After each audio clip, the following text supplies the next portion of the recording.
Oui, shalom, peuple de Dieu, soyez bénis, hommes et serviteurs et servants de l'Éternel. Vous êtes connectés à l'émission de l'Église avec le pasteur Salomon Kaning Alusel. Nous continuons sur nos enseignements, les royaumes de Dieu vers nous, et nous parlons sur les alliances dans les royaumes. Et dans les alliances des royaumes, nous sommes en train de parler sur le péché d'Adam.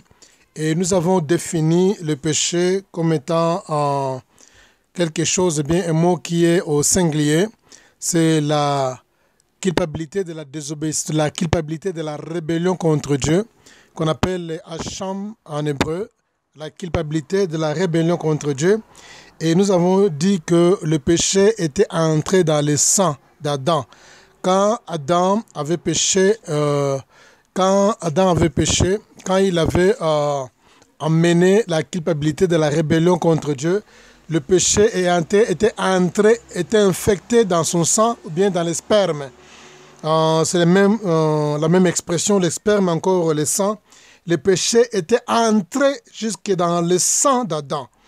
Alors, comme le péché était entré dans le sang d'Adam, comme tout le monde était créé, Adam qui signifie le mot pluriel, comme tout le monde était créé dans un seul corps, c'est-à-dire tous nous étions condamnés et tous nous étions séparés avec Dieu à travers un seul corps où Dieu avait créé toute personne dans un seul corps.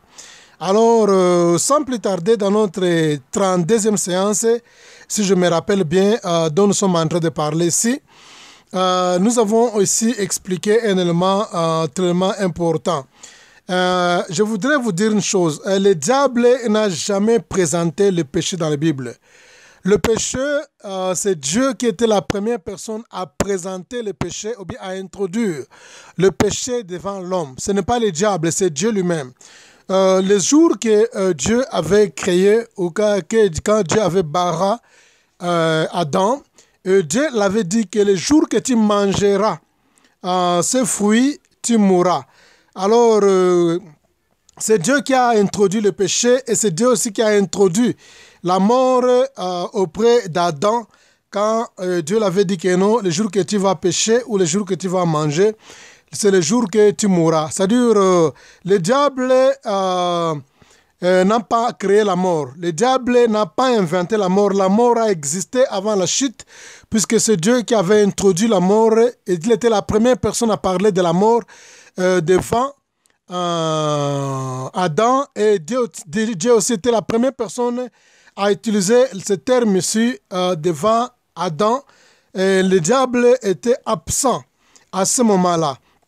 Alors plus tard, nous avons aussi parlé comme étant le péché est transmissible que de l'homme à l'enfant. J'insiste encore, le péché qui était dans le sang d'Adam, qui était dans le sperme d'Adam et devait être transmissible, peut être transmissible qu'à partir de l'homme et à l'enfant. Donc le péché n'est pas transmissible de la femme à l'enfant, le péché n'est pas transmissible du couple et l'enfant, mais selon la Bible, on dit que le péché est transmissible que de l'homme vers l'enfant, puisque c'est l'homme qui porte la semence, et c'est l'homme qui porte la semence, c'est l'homme que le péché a été infecté jusqu'au sang. Et le mot l'homme, bien le mot l'homme signifie dans la Bible père. Le mot père, j'avais déjà parlé ça à plusieurs personnes dans l'hébreu, signifie fata, signifie une source. Quand on dit que Dieu est père, ça ne signifie pas que Dieu il est du genre masculin. Non, ça signifie que la source. Adam était un père, il était une source qu'on appelle Fata. C'est lui qui portait la semence en lui, comme il portait la semence en lui, c'est-à-dire le péché était entré jusque dans sa semence qui était dans le sang qui était en lui. Le péché signifie quoi? Le péché qui signifie Hacham, la culpabilité de la rébellion contre Dieu. Et le père de toute créature qui est Adam, c'est lui la fondation que Dieu a créée, qu'on a utilisé le mot bara, que Dieu avait créé, il était la fondation. Père signifie fondation, père signifie la source, ou encore ça signifie aussi responsable. C'est pourquoi quand nous appelons Dieu ce père qui signifie fata, C'est-à-dire nous sommes en train d'identifier Dieu pas comme étant un être masculin. Dieu est esprit, Dieu n'est pas masculin. Dieu n'est pas aussi non plus féminin, mais Dieu est un esprit. On le définit comme étant Père parce qu'il est la source, il est la fondation et il est aussi le responsable. C'est pourquoi l'homme est aussi à l'image. Quand Dieu crée l'homme à son image, c'est-à-dire l'homme représente aussi une fondation, il représente aussi une source et il aussi représente les responsables. On dit que c'est par le péché d'un seul homme et pas par le péché d'un couple. On dit par le péché de plusieurs hommes que le péché est venu ou le péché est entré dans le monde. Alors,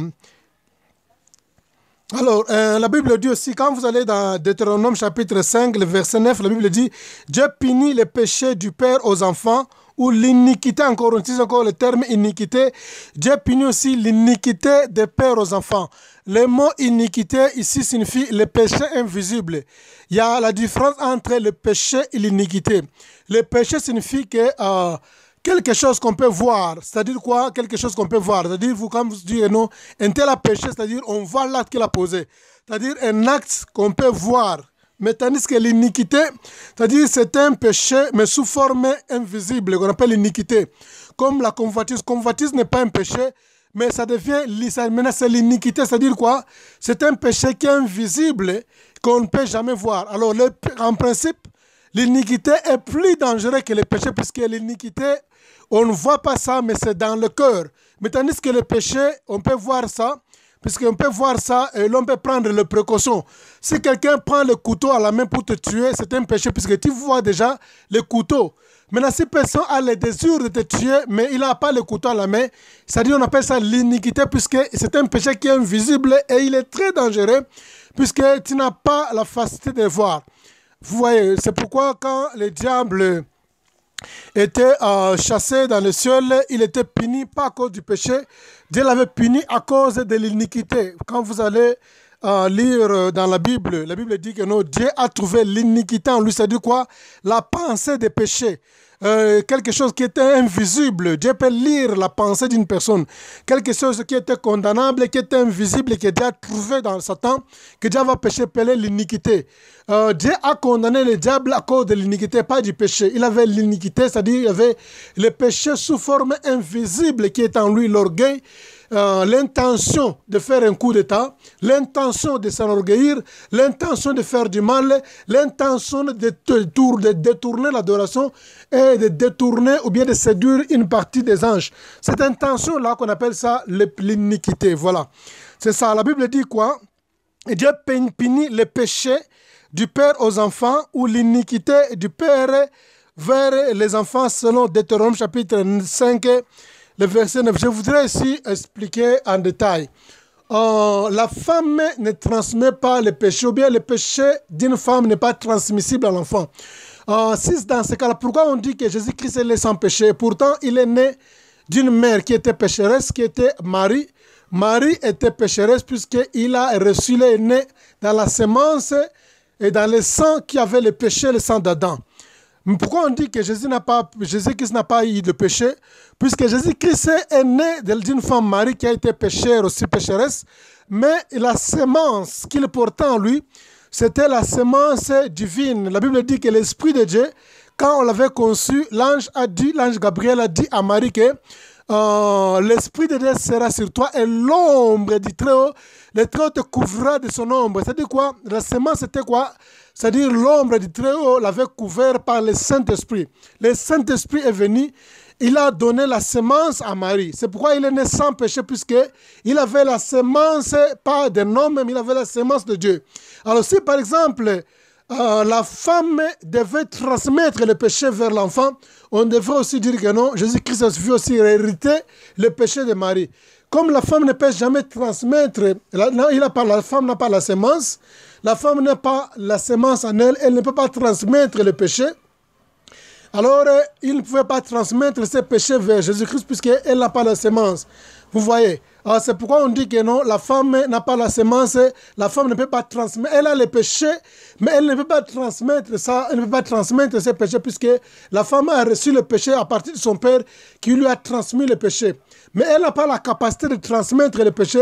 si ce n'est que par l'homme qui peut transmettre le péché. Comme preuve, quand la première personne qui a mangé le fruit, c'était Ève. Ève était la première personne à manger le fruit. La Bible dit, quand elle a mangé le fruit, quand elle a goûté ça, elle a trouvé que cela était bon. Elle a aussi donné à son mari qui était à son côté. Maintenant, écoute une chose. Le temps, il y avait maintenant un temps, une séquence, bien un moment. Quand elle a mangé le fruit, ce n'était pas au même moment qu'elle a donné à l'homme qui était à ses côtés. Maintenant, quand elle a mangé le fruit, rien n'est arrivé. Quand elle a touché le fruit, la femme a touché le fruit, Ève a touché le fruit, rien n'est arrivé. Quand elle a coupé ça pour la première fois, rien n'est arrivé. Quand elle a mangé pour la deuxième fois, le deuxième morceau, quand elle a tout terminé, rien n'est arrivé. Pour dire que non, la femme ne peut pas transmettre le péché. Rien n'est arrivé et rien n'avait changé et s'il y avait, rien ne s'est passé. Maintenant, la Bible dit, maintenant, qu'est-ce qui est arrivé? Maintenant, quand l'homme qui était à ses côtés, il est venu, quand la femme a commencé à parler, à convaincre l'homme, pendant tout ce temps, rien ne s'est passé. Maintenant, quand la femme a pris le fruit, elle a donné à l'homme. L'homme a saisi le fruit, rien ne s'est passé encore. Maintenant, la Bible dit, maintenant, quand l'homme a mangé, il y a une expression qu'on utilise en anglais, on dit suddenly, c'est-à-dire soudainement, immédiatement, les deux se sont retrouvés nus. Maintenant, la conséquence du péché, ou encore, comment disons, la transformation, le changement, s'est effectué lorsque l'homme a pris le fruit, l'homme a mangé. Quand l'homme a consommé le fruit, quand l'homme a mangé le fruit, c'est alors que les deux se sont retrouvés nus. Mais tandis que quand la femme avait mangé, les deux ne se sont pas retrouvés nus. C'est-à-dire qu'il n'y avait rien de s'est changé. C'est-à-dire quoi? C'est l'homme qui a la semence et qui transmet le péché. C'est pourquoi quand l'homme a mangé, maintenant, il y a quelque chose qui s'est passé. Les deux, et la femme qui avait mangé la première, et l'homme qui avait mangé la deuxième personne, les deux personnes se sont retrouvées nues, puisque le péché est allé à la racine. Le péché est allé à la source. Le péché est allé à Fata, comme on dit, la racine, la source. Maintenant, le péché a commencé à se transmettre maintenant de l'homme vers la femme, puisque la femme est sortie de l'homme qu'on avait utilisé l'expression assa, c'est-à-dire formé, et toute la planète a été corrompue par le péché d'Adam. Voilà. Alors, nous allons continuer avec aussi un élément important qu'on voudrait parler ici, que la femme Marie n'a pas transmis ce péché à Jésus parce qu'elle n'a pas la semence, tandis que le Seigneur portait la semence divine. Alors, nous voulons aussi parler sur un élément qui est important ici, sur l'accusateur. Quand l'homme a maintenant mangé ce fruit-là, maintenant l'accusateur devait prendre les choses en main, qui est le diable. Il devait prendre les choses en main pour aller faire quoi? Pour donner le rapport au Seigneur. L'accusateur, ça signifie quoi? L'accusateur signifie un avocat. En principe, dans la Bible, ici, on peut appeler le diable l'avocat, ou on peut appeler le diable, l'identifier comme étant un accusateur. L'accusateur et l'avocat, c'est la même personne. Maintenant, le diable qui avait connu la loi, qui avait connu l'interdiction, qui avait connu la parole de Dieu, qui avait connu la loi, il est allé vers Dieu, il a présenté le Seigneur l'acte que l'Adam avait posé. Il a dit que voilà maintenant, toi tu es observateur de la loi. Toi qui gardes la loi, toi qui ne mens pas comme moi. Moi je suis menteur. Moi je suis un péché, je suis rebelle. Mais toi tu n'es pas un menteur. Tu as dit que le jour qu'ils mangeront le fruit, ils vont mourir, tu vas les frapper, ils seront morts. Maintenant ils ont mangé, maintenant tu dois faire ton travail. S'ils ne meurent pas, s'il ne se sépare pas avec toi, tu vas te faire mentir comme moi. Alors, comme Dieu garde sa parole, comme Dieu est saint dans toutes ses voies, Dieu devrait maintenant prendre la parole et exécuter ça pour faire quoi? Pour ne pas se faire mentir. C'est pourquoi chaque fois quand vous allez dans un parquet, vous utilisez un avocat. Pourquoi vous utilisez un avocat? Vous utilisez un avocat puisque l'avocat a la connaissance de la loi ou de la constitution. Quand vous utilisez un avocat, c'est-à-dire l'avocat va prendre maintenant la loi, il va prendre aussi l'infraction que la personne a commise plutôt. Il va maintenant présenter ça devant le juge. Il va demander au juge que non, l'infraction que la personne a commise envers mon client, compte tenu de cette loi, le juge doit exécuter la loi par rapport à l'infraction que l'homme a commis envers son client. Donc c'est de cette manière-là. C'est-à-dire quoi? Nous prenons l'avocat puisque l'avocat connaît bien la loi et l'avocat va prendre la loi pour présenter devant le juge afin que le juge puisse exécuter l'infraction par rapport à l'article de la loi pour que le juge ne puisse pas faire quoi? Le juge ne puisse pas détruire la loi. Donc c'est comme ça que le diable, ayant la connaissance de la parole de Dieu, il a pris maintenant là qu'Adam avait posé, qu'on appelle l'accusateur. On ne peut pas avoir un accusateur qui ne connaît pas la parole de Dieu. Quand on parle d'accusateur, c'est quelqu'un qui avait la connaissance. Il a présenté ça devant Dieu pour que Dieu puisse le condamner. C'est pourquoi quand il a présenté devant Dieu, et Dieu les avait condamnés et ils étaient séparés avec Dieu dans le même moment. Alors, qu'est-ce que vous allez remarquer quand Dieu a dit que non, le jour que vous mangez le fruit, vous mourrez. Selon l'alliance, est-ce qu'ils sont morts le même jour? Non, à son principe, ils ne sont pas même le même jour. La Bible dit ils ont vécu encore plus de 900 ans. Adam a vécu plus de 900 ans après avoir péché. Mais selon Dieu, ils étaient morts aussi le même jour puisque ils étaient séparés. La mort, c'est la séparation avec Dieu. Quand tu coupes par exemple un arbre quand tu coupes ça, ça tombe, les feuilles, bien que ça peut paraître vert, maintenant après 3 jours maintenant, ces feuilles-là peuvent paraître vert, mais en réalité les feuilles, l'arbre est déjà mort. Eh bien, les feuilles sont mortes puisque après 3 jours, vous allez remarquer seulement les conséquences ou les effets de la mort sur un arbre. Merci. Un arbre. Merci. Un arbre. Si vous